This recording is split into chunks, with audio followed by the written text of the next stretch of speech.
this is where it was the final straw for me, right? When Jada Kiss finally started weighing and it's like, all right, man, come on. Like, what are we doing here? All right, check this piece out. By the way, I was born in the hospital in the Bronx when Larry Davis shot them cops right across the street. It ain't my fault I'm part of this history going on in Bronx, Lebanon.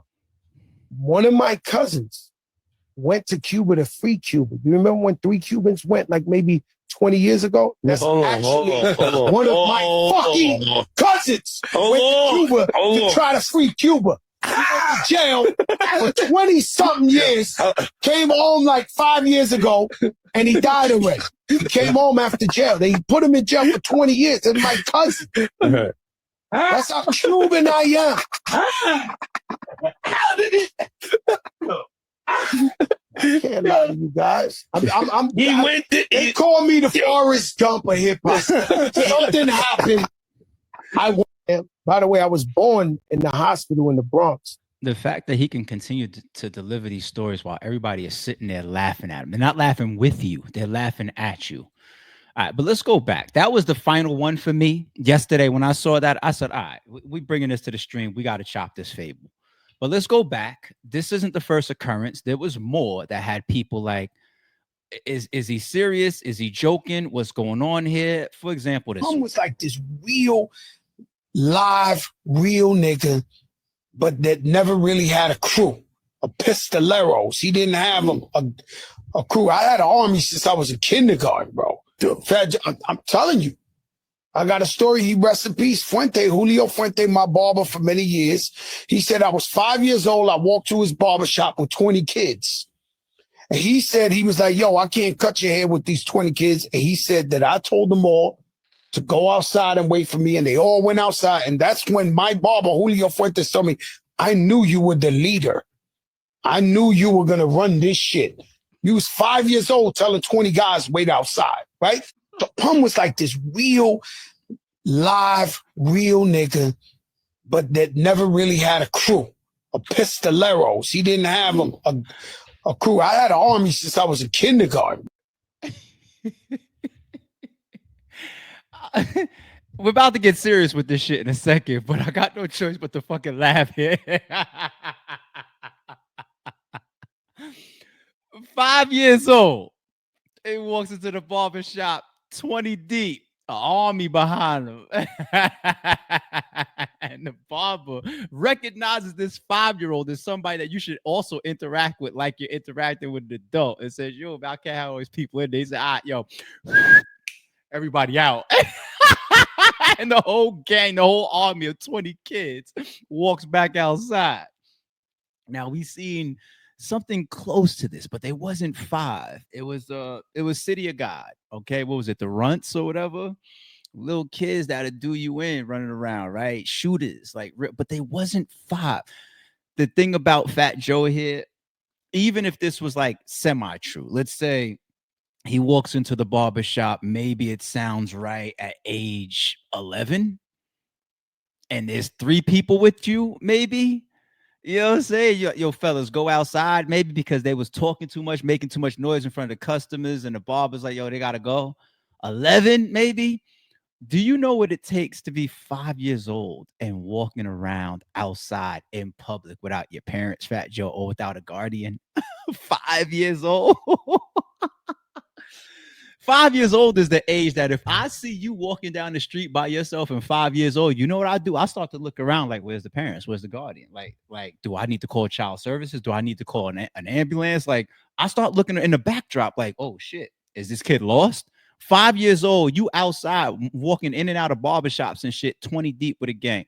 Maybe he just fucked up the amount of people that he was with, and maybe he just fucked up how old he was. But there's a fucking... he consistently is doing this and it's becoming a problem. It's like all out blatant lying your fucking ass off. Let's go to one more example before we turn it to serious. Oh man, Fat Joe, what are you doing to yourself, buddy? What are you doing to your credibility, man? What are you doing to your legacy? What's up with you? What were you like in high school? Terrible. The biggest bully. I once robbed my whole gym. The best meme of 20. The whole gym. The whole Like gym. 70 Like, kids robbed them, robbed them? without a gun. 70. Like, yo, everybody give me your coats, give me your Walkmans, give me your this. Some of the kids I was actually cool with. Get the fuck out of here. And I was like, yo, run it. Everybody, run it. I couldn't even carry it. Some of the guys I robbed had to help me carry the stuff with them. Get the fuck out of here. Terrible. C-A-P. Cap. Sure, man. What were you like in high school? Terrible. You robbed The biggest bully. I once you robbed 70 people. That might be a record. That really might be a fucking record, people. Just imagine how many 70 people. Yo, one person. He didn't say he had a gun or anything, right? Did he say he had a gun in that clip? Let's assume he's in high school and he backs out on the whole. Let me just give him the gun, okay? Because I don't know how you even get to do 20 people, right? But 70 people. So that literally is a whole gym full of people. There's some battle rap events that don't have 70 people there. All right. There's some music events that don't have 70 people. You got 70 people in front of you. We have no choice but to say you have a gun. You can't even do, I'm not even going with a knife or a blade. You have to have a gun. And you made all 70 people comply. After you make all 70 people comply, because you have so much shit, you have the people that you robbed even help you. I don't know where you're taking all this stuff. Like, I don't know if you got a dump truck parked outside, but you have a bunch of people that you robbed help you carry this shit. You're carrying some of it too, right? Which means that you have to put your gun or your knife away. So they're just walking. You got that much juice, right? You got that much fear. There's no teachers. There's no teachers around either. There's no adults during this whole situation, right? No charges. 70 kids went home that day and told their parents, oh, my book bag, oh, my wallet, oh, my chain, oh, my sneakers. Yeah, Joe took them. None of them parents came up and filed no charges. None of them kids, like, I could keep going why the fucking story is stupid as shit. Stupid as shit. Now, before we get serious, this is what I want to say. This is why this became a topic for me. Because as we've been watching this Fat Joe Cappin ass shit happening on the internet for at least like the last year plus, right? I was, for a second, especially when he started the podcast with Kiss, for a second, I was thinking like it's their like little thing, like a joke. Like, you know how Cam and Mace have their pause, right? And they have like this comedic element to the show that carries within the show and everybody identifies with it. That's what I thought that they was doing. I thought that you got Kiss up here and he's going to play along at times. He's going to call Cap at times. He's going to laugh at times. And Joe is just going to get into these buckets every once in a while with these stupid ass fucking stories. And we're all going to laugh. Podcasters are going to talk about it like I'm doing right now. And it's just going to help the views and the ratings of the show. Cool. You got a little shtick or whatever, right? Cool. I'm past that though. I don't think that it's a part of the show thing. I really feel like Joe is developing a sickness to this shit. And I've met people like that before where they just become compulsive liars. And it's like there's something in their brains where they just feel like turning even situations that have a little bit of truth into things that become outlandish, like multiplying 10 by 10 when he should have just said there was 5 people or 10 people, right? Or saying that you beat up 20 people when you really just stole on 2 people, right? It's some people actually get comfortable and it becomes like their natural thought process. And that's why I call it like a sickness, right? And the thing is, he's doing it on platforms and interviews outside of the show with Kiss, right? That's number one. Number two, he's doing it too much to the point where you got to start looking at the response and people's calling all this cap, right? Number three, you're doing it about serious topics. You're doing it about things allegedly that you shouldn't be joking about. And that's why I'm like, no, this isn't a part of the show. Joe's got a fucking problem here. So now let me play a video of something where it's a collection of his alleged lying of people calling him out, right? In this video, this segment that I'm going to play right here from the joint, let me give them their credits too. Hold on. This is from Hood War Chronicles, man. 221,000 subscribers. Shout out to them. This video was put together 3 months ago. It's got 24,000 views. It's 24 minutes. I'm not going to play the whole thing. If you want to check it out, please go over to their channel, give them a like. Matter of fact, let me give them a like if I haven't. Yes, let me give them a like. Show some love, show some support. This is about Big Pun and Big Pun's family. Now, those accusations have hovered around Joe for a long time. But when you got other people weighing in and bringing truth to the table and like possible facts and whatnot to the table, not good. Another recent lie that got exposed was about Big Pun. For years, Fat Joe has publicly claimed that he took care of Big Pun's wife and family after Pun passed. He said he gave Pun's wife money, tried to help her set up a business, and made sure she was good financially. After he passed, she had hundreds of thousands of dollars. I thought I did the right thing. She spent the money unwisely, right? She comes back and says, Joe, I'm doing bad again. We give her a check out of our pockets. We say, yo, we got to take care. But according to Gongugu Roach, a guy who specializes in helping artists and their families recover publishing money, royalties, and other earnings, that couldn't be further from the truth. You know, Joe was all over the radio basically saying, I gave her $750,000. I gave her $250,000. I told her enough's enough. Everybody bought it and believed it. It's all lies. In mediation, we had him admit that he never gave her $1 in his life. Also, he didn't give her no money. Nothing, not $1 in his life. He never gave her, period. Gong revealed that he actually took Fat Joe to court on behalf of Big Pun's wife after discovering that Joe had been stealing Pun's royalties for 14 years. According to Liza, after he passed away, Joe was telling her that, oh no, he owed me money. You know what I'm saying? Then all of a sudden. Mind you, this guy is speaking from a place of he took Joe to court on behalf of Pun's wife. Wow. And made him admit to the mediator that he never gave Liza $1.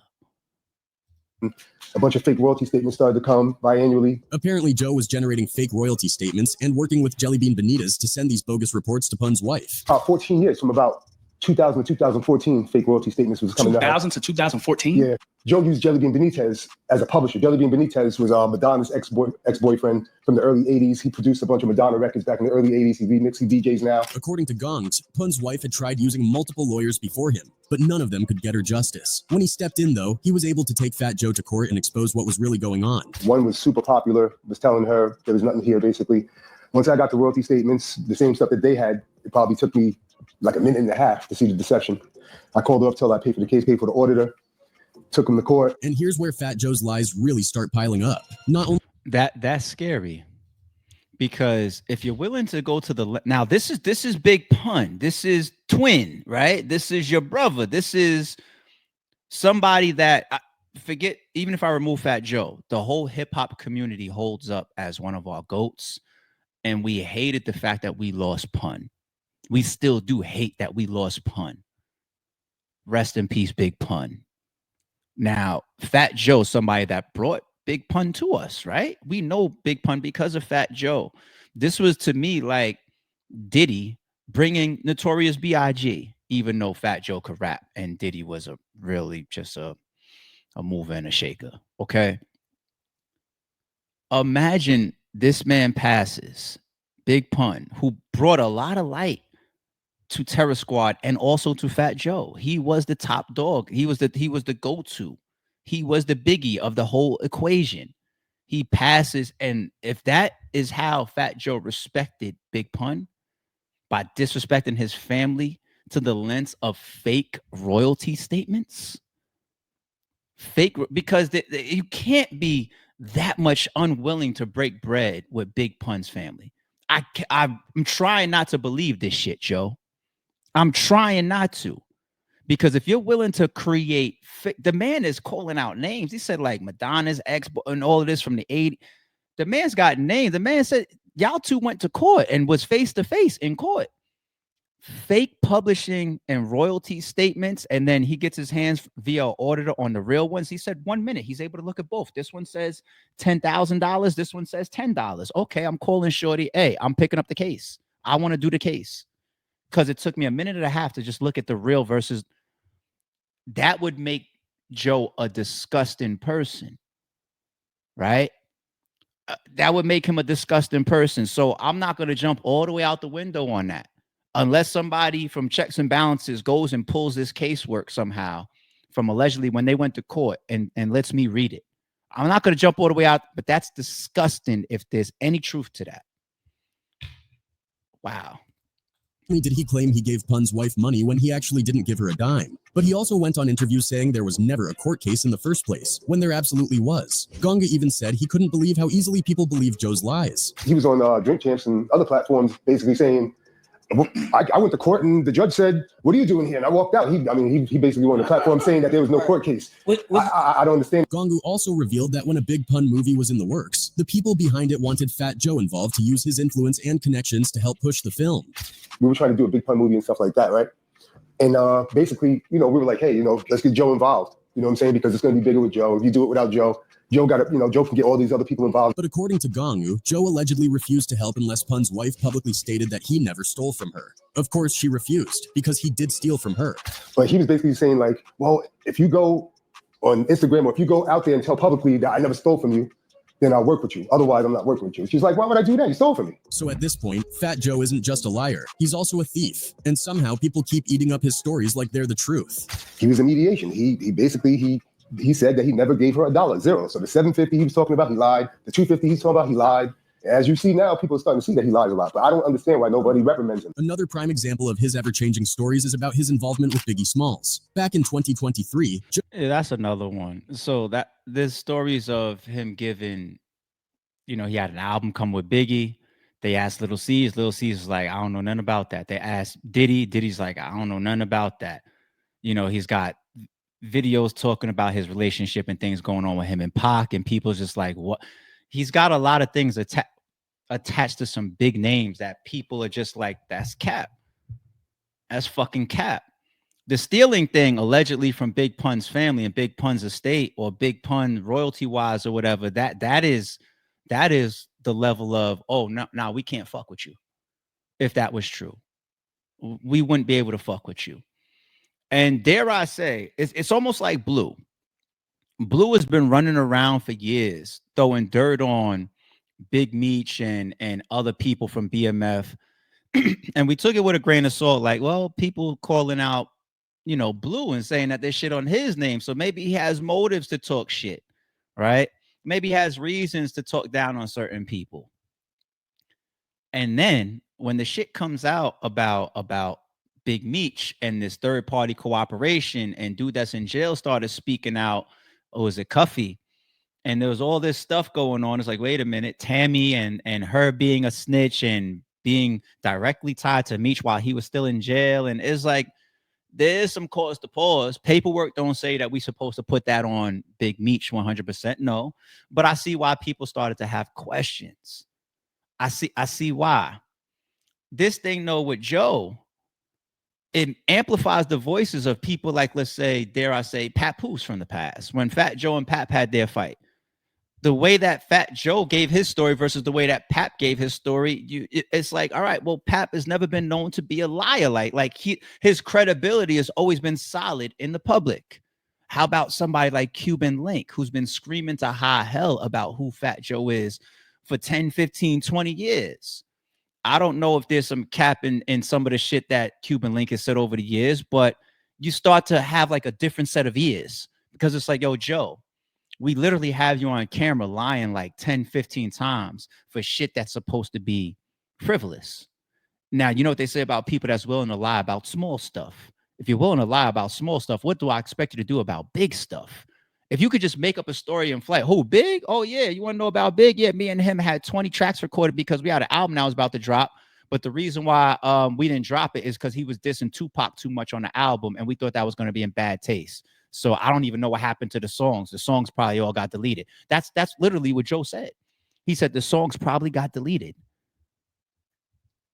It's too much. It's too fucking much.